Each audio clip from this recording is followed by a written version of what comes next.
So, Mo Stegall, motivational speaker, author, and master of all multimedia.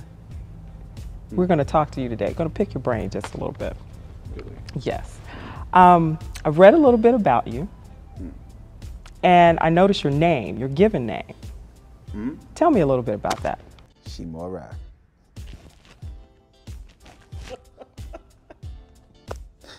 It's a Japanese name. It is.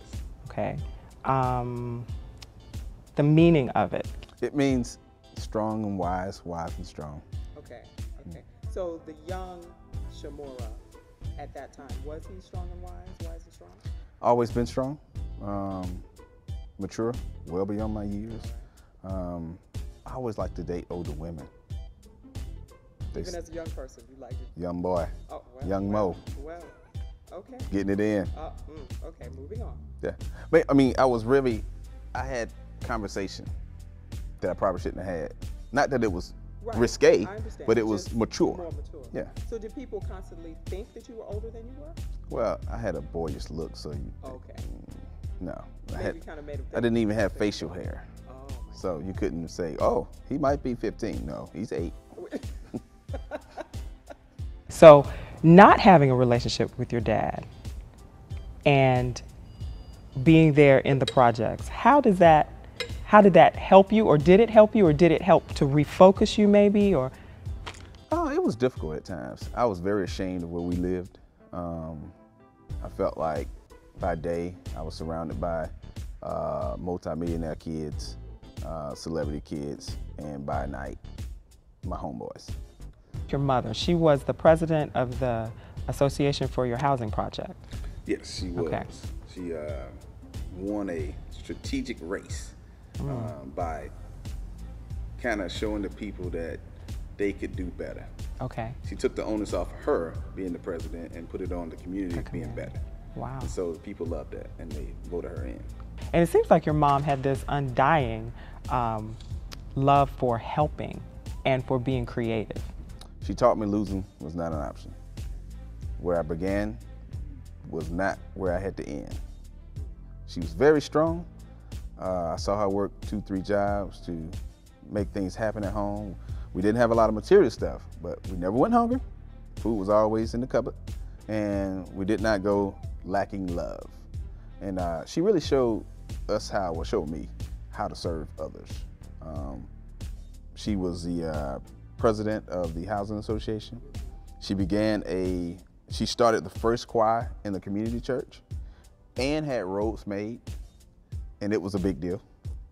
She also started the first summer camp in that community.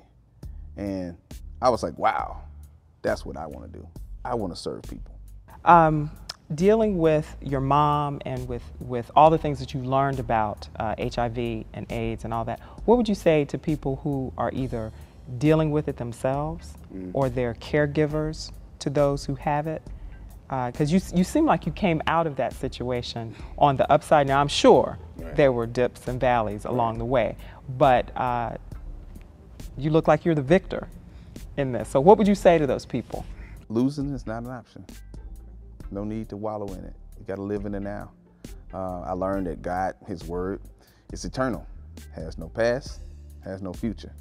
Only operates in the present. So I got to operate in the present so that I won't lose my mind. Yeah, I can agree with that. Yes, you've got to be in the here and now. Not that I don't get moments where I'm upset, depressed. I've had those moments, but we are human. Can't linger. I kind of go back to Jeremiah 29:11, where God says, I know the plans that I have for you. So knowing that He has another plan for me outside the one that I'm enduring at this moment gives me hope. And we know that's what faith is. Right. Faith is not what a lot of people say it is. It's trusting and believing. Trusting God is who He says He is, and believing He'll do just what He says He'll do. Even when you can't see. Even when you can't see it. Well, I have been privileged to begin reading your book. Against All Odds, I Can Be 10 Steps to Revolutionize Your Destiny. Just when I read that title, that's a lot. That's a lot. That's a whole lot. And upon reading this is not the kind of book that you can digest in an evening. No. Yeah. It's got, it's kind of thick. yeah, lots of nuggets, lots of information, things you've got homework when you read this book. Where did the idea of this book, where did it come from? As kids, everyone's told, you can be whatever you want to be. Yet, as adults, a vast majority of people are not. Due to lack of resources, finances, opportunities, whatever, education. Right. So we want to bring together the community to understand that you can be, something. It may not be what I've had a number of dreams in my life. I haven't become half of what I dreamed about becoming, but I've become something else. Okay. So you can be successful. You can be educated on financial literacy. You can be encouraged to overcome adversity. You can be empowered to revolutionize your destiny. One of the stories that I thought that was really poignant, when you were about to begin your work with the United Negro College Fund, Historical Black Colleges University Empower Me Tour. And there was a lady that Mrs. Dixon, yes. Is that her name? Yeah. Okay, that was talking to you about your self-show, and you had not completed or edited or no one had seen what you had done on the self-show. Right. And she mentioned it to you, and you thought, oh wow, yes. Can you share about that story? I often use that story in helping people learn how to discover their worth. Right. My mother bought me a watch, and I just looked at it as a mere object to keep time. Went to play basketball, put the watch in my gym bag, came back, watch was gone. We found out later that watch cost a astounding $1,300. I mean, the disappointment on my face. My mother took it well. I mean, she worked a couple jobs to get that watch. And from that day forward, I looked at valuing things differently. And so I often tell people, if you don't take the time to discover your worth, especially as women, you'll sell it undervalued and you'll continuously wonder why your stock is declining. Young people and adults alike, you want to do something and you don't know how, and you get in that idle time because you don't want to make a mistake, but then you want to do something and you're kind of floundering. But I love the way you just took the bull by the horns and said, okay, I'll teach myself. Yes. And did it. Well, I'm a go-getter, I think it prepared me for taking on multiple tasks, not being afraid to go after the things I desire in life, and understanding and knowing I could accomplish those things. Talk to me about why did you have to write this book? Well, many people won't believe me when I say this, but I wanted to be a lot of things in life. An author was not one of them. God spoke to me one day, told me he wanted me to write this book and what it was consist of, and I kind of forgot about it. I think it was like 3-4 months later, a stranger called me up. She didn't call me up because she didn't have my number. She's a stranger. She emailed me. She emailed me and said, hey, in my prayer time this morning, God showed me you, and he said there's a book you're supposed to write. And it is a collection of these things. And I hadn't shared it with anybody. I just wrote it on my things to do board in my office at home. And that day forward, I started writing. And that thing that I wrote down when he spoke to me is still on my board now. It won't come off. I've tried. Clorox, everything. It will not come off. And it was written in dry eraser marker. Wow. Because maybe, just maybe, he really meant for me to write this book. That was more than writing on the wall. That's how that book came about.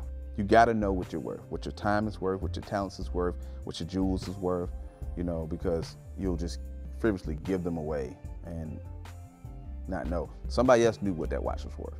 That's why they took it. That's a big lesson. And that's what I got out of it. Huge lesson. When I read that one. I kind of had to stop for a moment and just let that marinate, as they say. And just think, what do I believe my value is? So how would someone, once let's say they read that story and they say, okay, I'm taking stock in what my true value is, how do you go and market that value? How would you go out into the world? Well, if you are an employer or employee, you see what your value is to your company that you're working for. And you understand better how you can position yourself to win even more in life. If you're an entrepreneur, you gotta understand what your value is as an entrepreneur is, what your time is worth, so you don't frivolously waste it on stuff or on people. As a woman or man enter into a courtship relationship, what is your time worth? What is your conversation worth to this individual that you're engaging in? So once you understand those mechanisms about yourself, you're now able to displace yourself where you need to be in order to understand what you're worth. Okay. So that's a good lesson to carry through life. Through life, period. Doesn't matter what arena you utilize it in, just, knowing that. Like I know now that because I have discovered my worth and I've been able to travel all over the country, that when you want me to come speak, it's worth a little bit more than 5-10 years ago. When you want me to come host something, understanding, okay, they're asking you because they see your worth. Like whoever stole my watch, they see your value. So why sell it to them undervalue when you can get what you're worth? So that's a good lesson to carry through life. Through life, period. Doesn't matter what arena you utilize it in, just, knowing that. Like I know now that because I have discovered my worth and I've been able to travel all over the country, that when you want me to come speak, it's worth a little bit more than 5-10 years ago. When you want me to come host something, understanding, okay, they're asking you because they see your worth. Like whoever stole my watch, they see your value. So why sell it to them undervalue when you can get what you're worth? So. Okay. Well, let's fast forward out of Atlanta and kind of get to the here and now. I know you're a motivational speaker. I know that you work with various organizations. Give us a little bit about those things in your life right now. I started out 5.5, 6 years ago, traveling the country with UNCF and Wachovia on the HBCU Empowerment Tour, alongside acclaimed actor and best-selling author Hill Harper. And, that experience taught me a lot about going after the things you desire. I didn't actually go after that opportunity. It actually came to me somewhat. But what preceded that opportunity occurring was me moving from being in a comfortable state to let me do what God called me to do. Because I left a lucrative position at University Church. And I realized years later, had I not left, I would have never been at that movie premiere where I met Miss Gigi Dixon. Had I never been at that movie premiere, that conversation would have never took place. Had that conversation never taken place, 6 months later, when I was in her office at the Wachovia building on the 26th floor, there would have never been an opportunity presented for me to be a part of that UNCF HBCU tour. Had that not occurred, no other opportunities would have come from that came from that. Becoming the ambassador for the National Urban League, being the host of a governor's debate, being the host of Auburn University Health and Relationship Conference and Bishop Paul Morton's Full Gospel Conference. None of those opportunities would have ever came about because it was that one thing that opened up the door for me to do other things. And I just don't think the book would have been received the same way had that not happened. So there is something to say about stepping out of your comfort zone. Yeah, and really moving to where God wants you to move. Again, we go back to He knowing the plans He has for you. Right. So if you don't move where He wants you to move, but you move where it's comfortable for you, you'll always stay underachieving.